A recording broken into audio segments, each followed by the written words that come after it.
Thank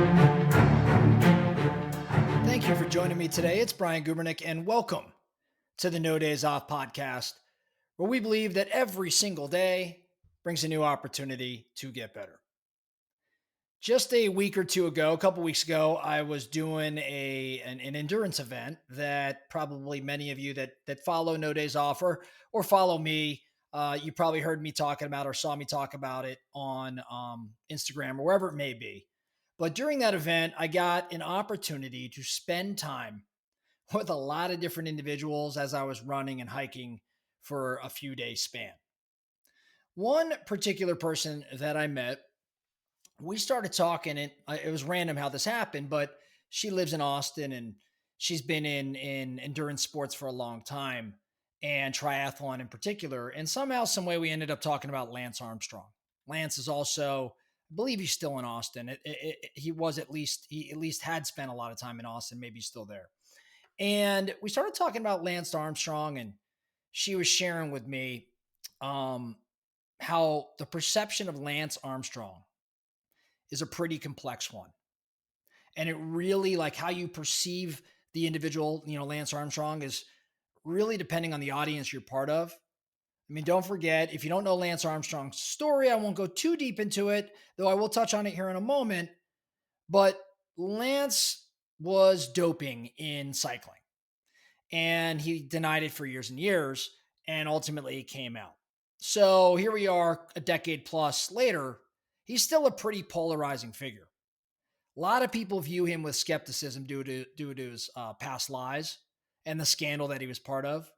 I know he's aimed to kind of redeem himself and rebrand himself, talking about the lessons learned from his experience, but that wasn't until just recently. He spent many a year in denial. So we were talking about Lance Armstrong, and she was sharing some of her thoughts with me. And I don't know what made me do it, but after we finished for the day, I started looking up Lance and trying to figure out what happened to him and where he's at today.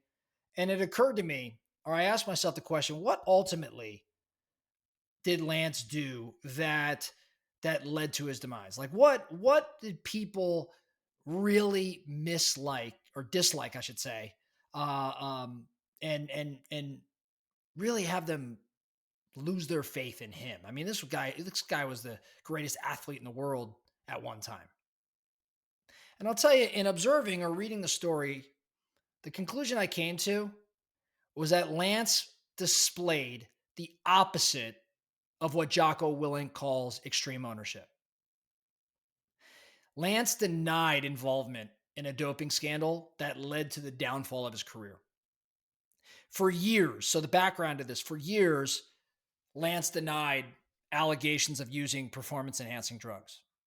He had this public persona of a champion, and he was a cancer survivor, and he said he was clean, and he aggressively, if you go back in time and watch any of the interviews as I did, he was pretty aggressive in his attacks of anybody that accused him of doping.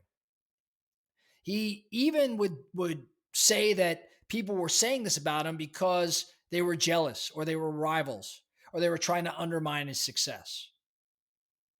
It wasn't until 2012, though, after an exhaustive investigation by the U.S., I think it's anti-doping agency, that the truth finally began to surface. There was a report that came out that revealed that Armstrong had led what they said was, at the time, one of the most sophisticated doping schemes in sports history. He involved teammates. It was all sorts of cover-ups, systematic cover-ups. And even when faced with overwhelming audience evidence, Lance continued to deny responsibility for his actions. And he continued to deny the impact that his actions had on the sport. He finally admitted to doping in a 2013 interview with Oprah Winfrey. And even though he admitted it, he framed his actions within a certain context, that he was under pressure, that competition was what drove it. He had no choice. Instead of taking full ownership, he blamed it on everything else. He discussed how he felt compelled to win and the culture of doping and cycling, made it okay. And he never fully accepted responsibility for deceiving the public, deceiving his teammates, deceiving the sport itself. His failure to take extreme ownership not only damaged that reputation of his, which he's still trying to fight for today, win back today, but it led to the loss of his 7 Tour de France titles, and he had all sorts of financial penalties.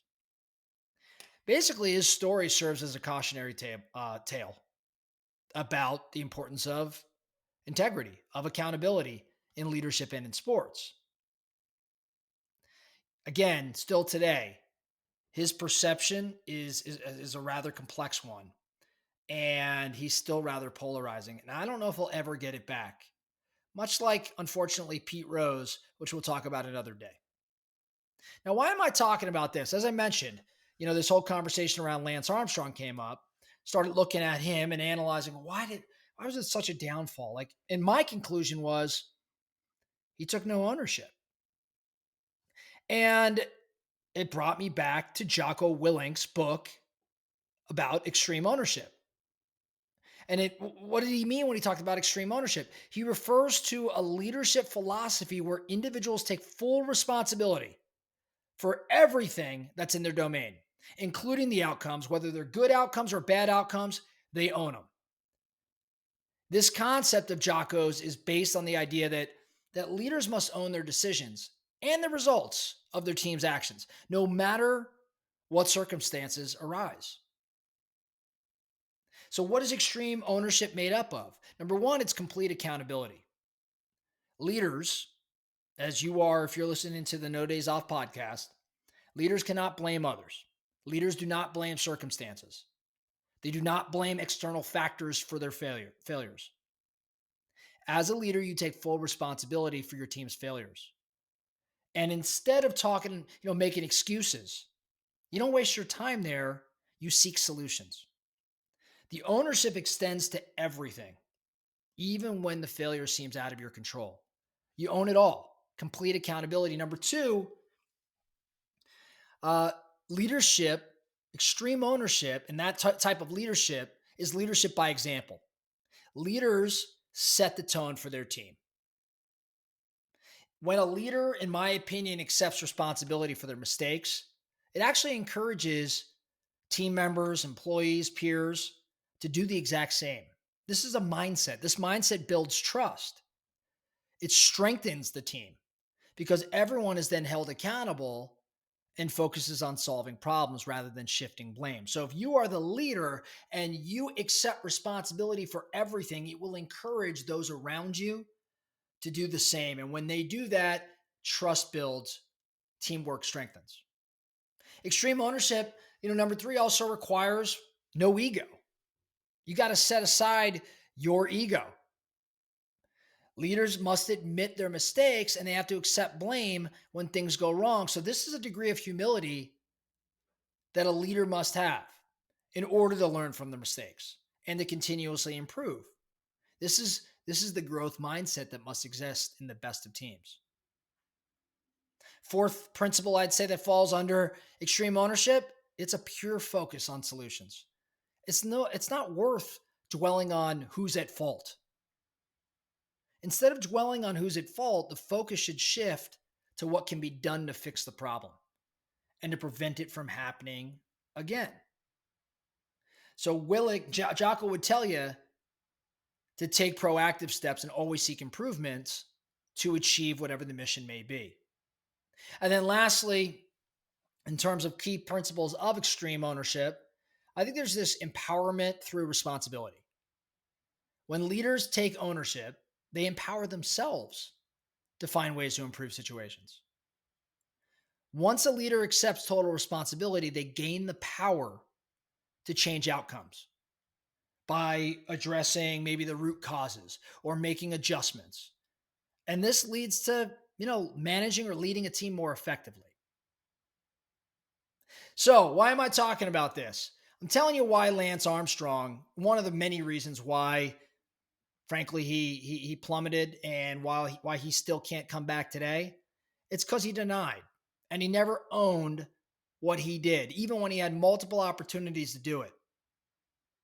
And I don't have any, I'm kind of indifferent, but I'm just trying to learn from what others have gone through. I think that if Lance Armstrong, maybe not even the first time, while I hate that he lied, maybe if he, a year later came back and said, you know what, I lied, I panicked, I, I could accept it. But the guy went years blaming everybody else. And that lack of ownership created this entire scenario that he's been trying to dig out of. I think we could learn a lot from that. Instead of the Lance approach, what would the opposite look like? As a leader, and I want you to think about this as you look in the mirror today, are you taking extreme ownership? Do you have complete accountability? Or do you shift blame? Do you not maybe necessarily blame to others all the time, but maybe it's the circumstances? Maybe it's the external factors. It doesn't matter if you listen to Jocko. You take full responsibility. Are you leading by example? Are you putting your ego aside? Are you focused on solutions? And lastly, are you taking ownership and empowering yourself to find ways to improve situations? I think these are things that are worth thinking about as you aim to get better as a leader each and every day. That's all I have for you today, the No Days Off podcast. Thank you so much for listening. And remember, every single day brings a new opportunity to get better. So let's get after it.